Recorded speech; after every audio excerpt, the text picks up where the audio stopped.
Today we're talking about Long Day's Journey into Night, a 2018 film directed by Bai Gan, and he's known for the film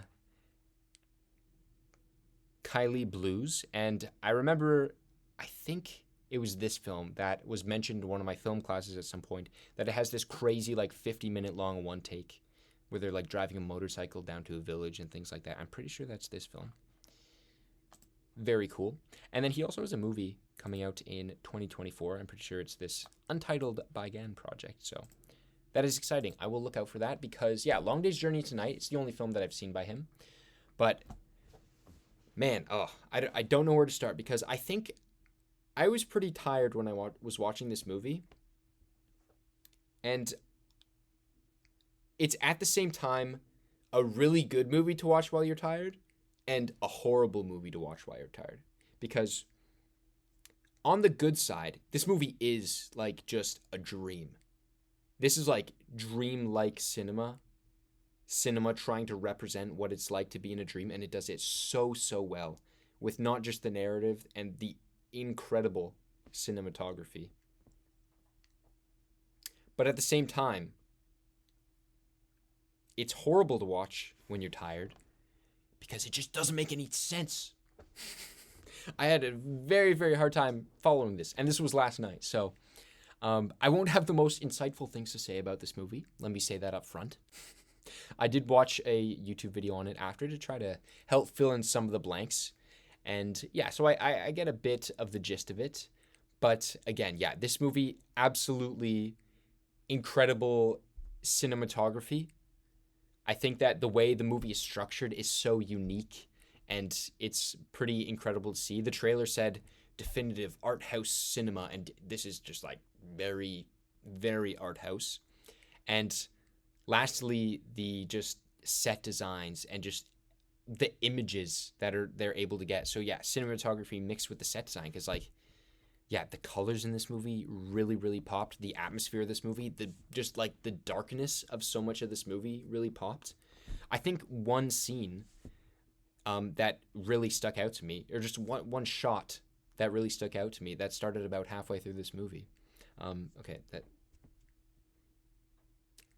At the halfway point of this movie, I'm not going to say anything, actually. I'm going to start spoiler free. There's just this one moment where this guy, he's going down this kind of zip line thing. And that is the definitive moment of the movie in my head. Just the image, him going down this zip line towards this small little villagey area. There's just so much darkness around him. It was so interesting.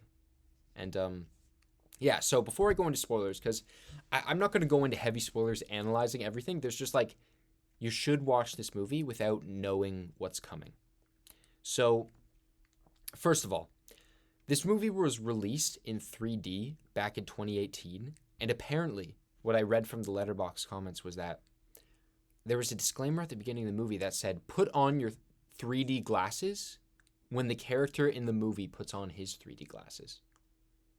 And that's pretty much right at the halfway point. And so this movie was supposed to be, after halfway, seen with 3D glasses on.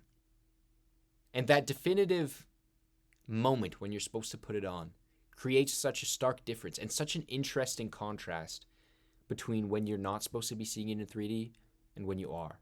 And I just watched it at home, so of course I didn't have those 3D capabilities. But that would have been such a cool experience to see with 3D. It's just so unique, and it's just it's one of those things you hear and you're that's just so cool. Wish I could have been a part of that. But so at the same time, I'll say that this movie is very, very confusing. And again, I was just rambling on about for a long time there, it is very dreamlike and it is hard to understand. But if you're able to catch on to little things, and again, in this movie, it's you have to be a detective to figure this out. There's so many little things that you could piece together who characters are, because the narrative is very, very disjunctive in the first half of the movie, and trying to figure out what's happening. And I think one of the most definitive lines in this movie is that, I'm not going to quote it exactly. I don't remember the exact quote. I think he says it in the trailer here. I think he says, 记忆最大的区别就是电影肯定是假的。The difference between film and memory. 记忆最大的区别就是电影肯定是假 Is 的 that，films are always false. 记忆分不出真假。 Memories mix truth and lies.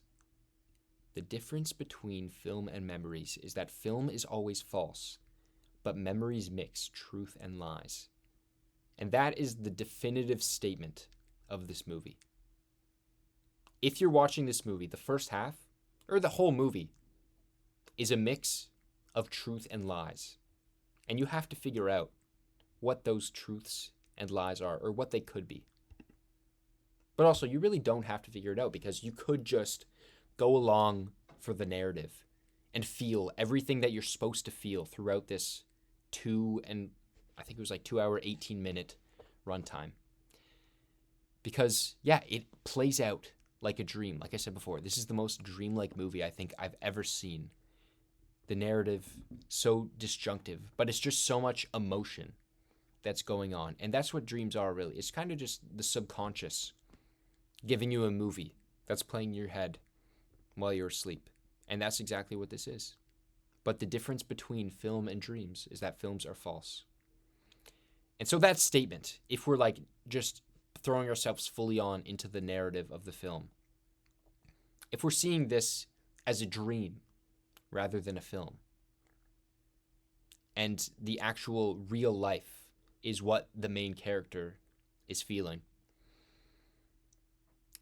then all of these moments in this movie, everything that's happening is his subconscious trying to piece together, trying to figure something out.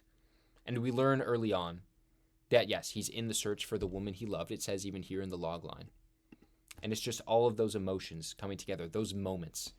You know how even when you're just thinking back on things that happen, you think back at mostly specific moments, specific images. And that's what this movie is doing. It's latching on to those specific moments and trying to just make some sense of this, trying to make some connections, trying to rationalize what's happening, and trying to figure out where to go from there. And it's just such an interesting movie that I really, really don't fully understand. But again, I really dug the artistry of this movie. It's very art house. And I just love the visuals and the ride of it.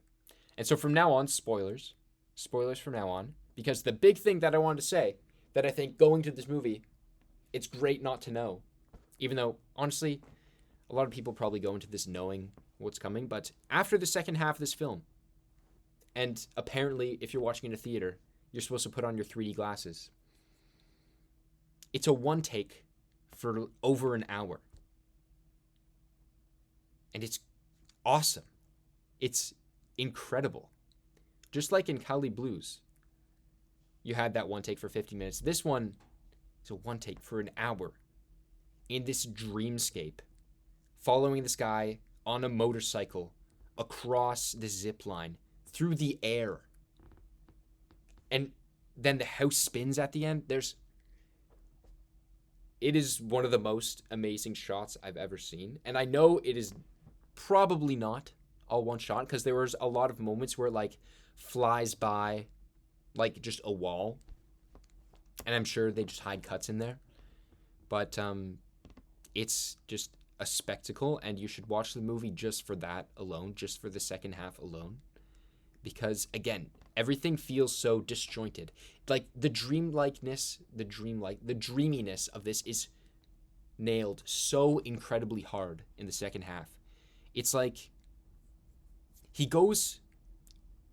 wakes up in like this mine shaft, and I thought it was a green screen, but then he just walks out and he walks into this area that I really, really thought was a green screen. He meets this kid, and then it's like he's set up with simple things that he has to do, but within the whole narrative of what's happening, it doesn't make sense. Because in dreams, it's like you latch on to one thing, one objective that you have to do, and then something else pops up, and maybe your mind just drifts to that and just completely leaves what happened before in the rearview mirror. Like, he meets up with his kid, and then he goes down the zip line, which, yeah, that zip line shot lasts for like 2 minutes long. I mean, the shot lasts for an hour long, but that moment lasts for like 2 minutes long, and it was just so nice. Him just sitting on that zip line thing, I don't know what it is about it. It was beautiful. Then he gets down there, and he meets this woman who he thought was his old lover. Because apparently Tang Wei is supposed to be playing two different characters. But again, his subconscious, this could be a dream. It could be, it could be two different people. It could be him just like manifesting or just putting his old lover onto this person who maybe he knew as well. Who knows? But then it goes to that. And then it seems like, these random objectives are coming out. It's like, oh, this door is locked. We're locked in. When in reality, that doesn't make sense. There's probably not too many buildings where you're locked in like that. And then they start flying, which again, the dreaminess. And then they just get this random objective of she wants to sing, or he tells her that she should go sing. Then there's this thing with the woman with the torch, and then they go over to that truck.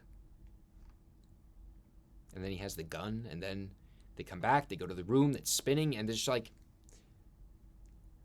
there's so much going on in that last shot. It's incredible. My words are not going to do it justice, and my words are not going to explain it because I barely know what's going on at all.